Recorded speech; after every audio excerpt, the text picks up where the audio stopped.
Hello. Hi. So I'm here to talk to you about the themes in my new book. And don't get me wrong, I love talking about my book. Could talk about it all day. But here's the deal. I have something else I want to talk about. Something that has been weighing on my mind and my heart a lot the last couple of weeks. So I'm going to talk about that instead of the book, because I think it's way more important. And that is that I think that we have the wrong definition of success in terms of leadership. So the way that we measure, the way that we determine whether or not a leader is successful, I think it's backwards. So my journey as a leader began 11 years ago. It was extremely unintentional. I didn't have any desire to be a CEO. I wasn't someone who came out of the womb screaming, I want to own my own business one day. I never thought I would be leading a team or leading a company. I was all over the place in college. I changed my major 9 times in college. In one semester, I went from being on a pre-med track to then switching to become a double major in accounting and interior design. So if that is not lost, I don't really know what the definition of lost is. I ended up with finance, and not because I loved finance, because someone told me that you could make 6 figures working on Wall Street. And I didn't really know what that entailed, but it sounded like a pretty good gig. So finance is what I ended up with. And along the way in college, I needed extra money. So at 19, I started cleaning houses just to make some extra money. And my big break happened right before my senior year. I was 21. It was the summer right before my senior year. And I got a contract to clean hundreds of empty, filthy, horrific college apartments. And it was something like 800 apartments that had to be cleaned in 21 days. And it was a disaster from the get-go. And truthfully, calling it a disaster is being generous. I mean, it was bad. So first thing I knew I needed was a loan. And I had to buy all these cleaning products and supplies, right? And I was turned down 26 times for a loan. Finally got approved for a $10,000 line of credit on the 27th try, of which I immediately spent $1,000 on sushi and sake bombs for me and all my friends. Yeah, you name the screw up, I have been there, I have done that, except didn't get the t-shirt because I couldn't afford it because I was spending it on sushi and sake bombs. And then, this is a good one, I unknowingly infringed on the trademark of a national maid service. So I had to throw away everything that I had with my logo on it, which was everything that I had just purchased with the remaining $9,000 of my business loan. I didn't know anything about interviewing, screening people. I had just a few requirements. You had to be a student, you had to have a pulse, and you had to answer yes to the question, do you know how to clean? And as long as you had all 3 of those things, you got the job. And magically, all 60 people that I interviewed said yes to the do you know how to clean question. Didn't do any training, didn't even know to do that. But probably the worst thing is here I am, the most inexperienced leader of all, and I'm at the helm of this operation, leading a team of 60 people. And I was not business savvy. The only things I really knew about business is what I'd seen in the movies, and that's that the boss sits back in the office and everyone does the work, and that's what I did. And I remember a couple days in thinking, this is awesome.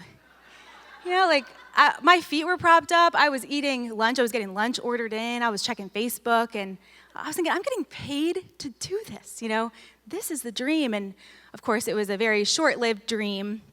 A couple of days into the contract, 45 of my 60 employees quit at the same exact time.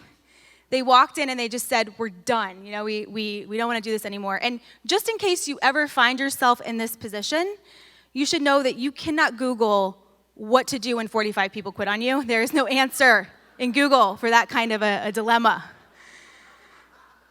So I was able to get them back. I wish I had time to tell you the story of how I got them back, but if anyone wants to go tonight for some sushi or sake, I would be happy to tell you the whole story and then some. But I got them back, and that summer was such a profound summer. it really changed the whole trajectory of my life.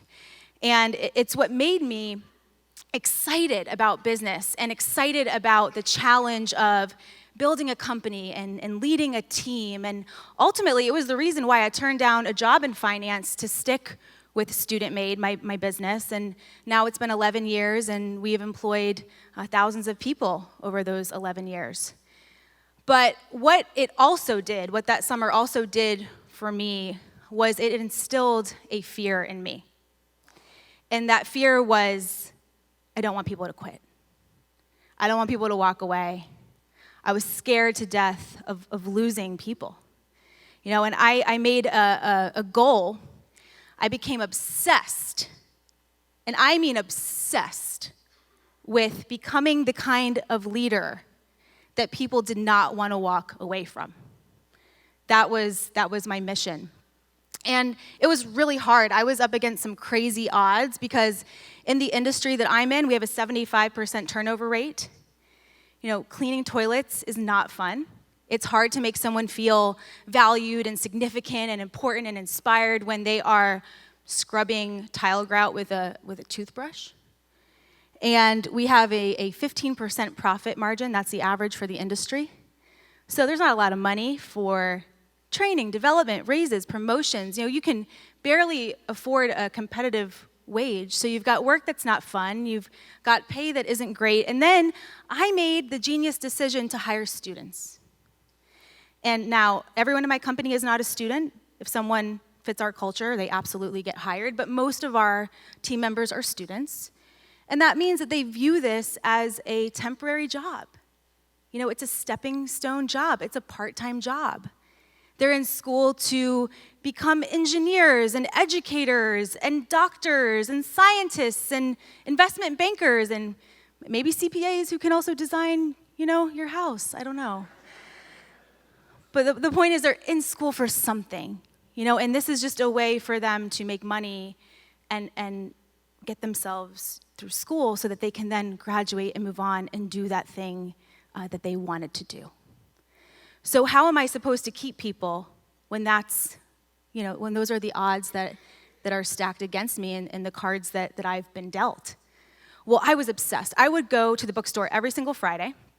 I would read about coaches and CEOs. I would read books written by psychologists, anything that would help me understand people, how to reach them, how to inspire them, how to motivate them. When people would say they needed more money, I would do whatever it took to find the resources, even if it meant getting a loan that I really couldn't afford. People would say, I want more, better uniforms.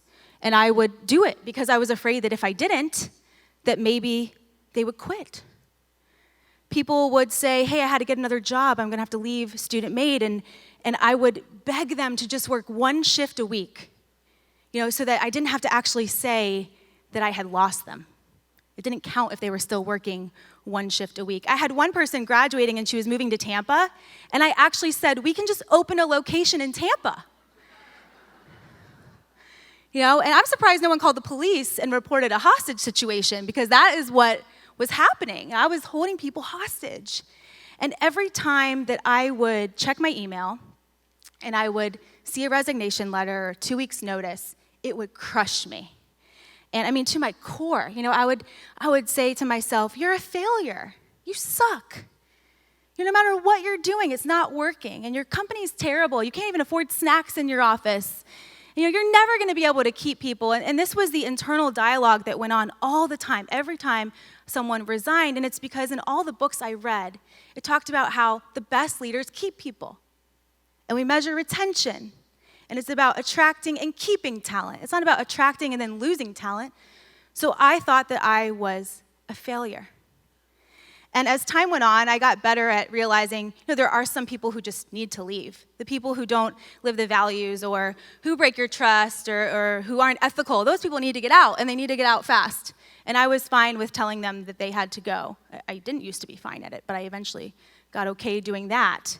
But the wonderful people, the people who embody the values, the people who have amazing potential and incredible strengths and contributions to make, those people, losing them every single time, it hurts. And today, it still hurts. After 11 years of doing this, it hurts. But here's what I know now. That you can be a really good leader. And you can really, really care about people. And you can give them your all, and you can sacrifice, and you can show them that you care for them. And they can care about you, right? And they can really love your organization. And maybe you're even at the point where you can afford the salaries and the bonuses and all the sprinkles on top, and maybe you have a clearly defined purpose that really inspires people. I eventually got to all those things, but people will still leave. And that's okay. And it doesn't mean that you're a bad leader, and it doesn't mean that you have a bad company. It's just a part of the process. It's what happens. And while it doesn't hurt any less when people leave, what I've learned is that we can make it easier. We can make it easier to process and easier to handle. A few years ago, I took my executive team on a retreat. And we do that a couple times a year. And this particular retreat, I gave everyone a blank piece of paper. And I said, I want you to imagine your life 3 years from today, 5 years from today, 10 years from today. And I want you to write down what it looks like. I said, where are you living? What's your house look like? What milestones have you achieved in your life? What's your family look like? And I asked all these other questions. And then I said, where do you work? And they all looked at me like, what? I said, it's okay if Student Maid is not on your paper. I want you to think about where you want to be in 3, 5, all these, and where are you working? What are you working on? So I did the exercise too. And then after we all did it, the deal was we were going to go around the room and share what we had written on our papers. But this was a little scary because for some of us, we knew that what we had written down was going to affect the team. Having to say that out loud, some of these choices and goals that we had set for ourselves. So I decided to go first, and I was really nervous to share mine because something that I had put on my paper was that I didn't want to live in Gainesville anymore, which is where my company was headquartered. And I felt so guilty even writing that down. But the fact was, Gainesville wasn't exciting to me anymore. It's a really small town. It's a college town. I really wanted to live in a bigger city. I never even wanted to stay in Gainesville. The only reason I stayed was because of my company. And I felt like saying it out loud, I was going to get all these gasps and, what did you just say?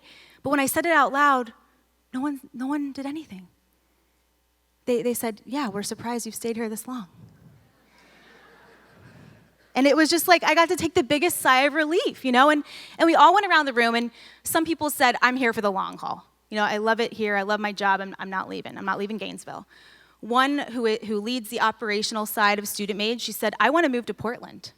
I want to be with my family. My family lives there. I haven't been in the same place as them for 10 years, and it's really important to me, but I really want to keep my job. I really want to keep working at Student Maid, but I want to move to Portland. One said that she planned to move on from the company within a couple of years because she wanted new experiences. So it was definitely weird saying all this stuff out loud, but it was awesome because a few things happened. One, it created the space for us to talk openly about our personal goals and our dreams. But also, it made us want to hold one another accountable to them. Because now that I had said out loud, I don't want to live in Gainesville, my team would start asking me, so, have you thought about where you might want to live? And when I knew this person was thinking about Portland, I would say, so, any progress on the Portland thing? And so these conversations became more normal. And then we started to trickle them down to our students. And we started asking our students about where they wanted to be and what their goals were and how could we help them get there. And for once, the shift, it wasn't about how do we keep people. It was about how do we help people identify what it is that they want to do in their lives and the impact they want to make on the world. And then how do we help them get there? And the funny thing is once we started focusing on that, people didn't want to leave. I always love that people say, how can you spend so much time investing in people and having these conversations? What if they leave? And I don't know, this isn't my line, I don't know who said it, but it's a brilliant line. What if you don't invest in them and they stay? They're walking around unhappy, zombies, no thanks. I don't want to be in a place like that. So it's been a few years since we've started talking about these things, and that's become our culture, and I'm happy to say that I moved out of Gainesville. I live in Houston, and I still have a company. And actually, this is the first time I've ever said it out loud to anyone outside the company because you're afraid of being judged. People are like, wait, you moved outside of where your company headquarters is? Yes, and I'm a better leader because I'm happy. And I love where I live, and I still get to go visit my company and be with my people. And when I'm there, I'm so present, and I'm happy. And I had someone else on my team that I mentioned. She moved to Portland. She's with her family, but guess what? She's still leading the operations in our company. And because we had so much time to plan for her moving, because we talked about it, we were able to come up with this whole new idea where we have students actually leading the day-to-day in our company. It's called our ambassador program, where they're empowered to lead the daily operations, and she's coaching from the sidelines. I had a student this morning, actually, who asked me to introduce him to a local real estate company. And it was tough because his name's Alex, and Alex is so wonderful. He's someone I would hire in a second full-time the minute he graduates, but he really wants to be a realtor. So he asked me if I could make an intro to a local real estate company. So I painfully did that this morning. I thought about hitting save draft and thinking about it for a little bit, but I was like, no, Alex wants this. So who am I to prevent him from going after that? My job is to help him, and my job is to support him. About a month ago, we lost Maria. Maria was a longtime member of our leadership team. She came to us when she was a student. She turned down a fantastic job in interior design that paid a lot more to stick with Student Maid and help it grow. She made a tremendous impact, but after so many years, she said, I want to go somewhere else, not because I don't like the company or like you, but because I just have never worked anywhere else, and I want a new experience. But because we were talking about these things, we had a year's notice. We had 365 days to prepare for her transition, making it the smoothest possible. So the takeaway is, are you having these conversations with your team? Is this dialogue happening? Are people comfortable saying what it is that they want in their lives? Are you comfortable saying what you want in front of your people? Could you ask people with a blank piece of paper to write down where they want to be in 3 years and 5 years and make them feel safe that if the company name isn't on the paper, it's okay? What would happen if that became the conversation we had with our people? So now back to my original point, which is that I think we define success in leadership all wrong. We're taught that you are successful when you keep people. That success is measured by the people who are still sticking around. But what I would say to that is, if you're holding people hostage, if you're guilt tripping them, if you're getting them to stay because you're offering more on the compensation package than the offer that they got, is that leadership? I don't think that a leader's success is defined only by those who are sticking around. I think it's also defined by those who feel free to leave and who leave even better and clearer on what they want because they worked for you.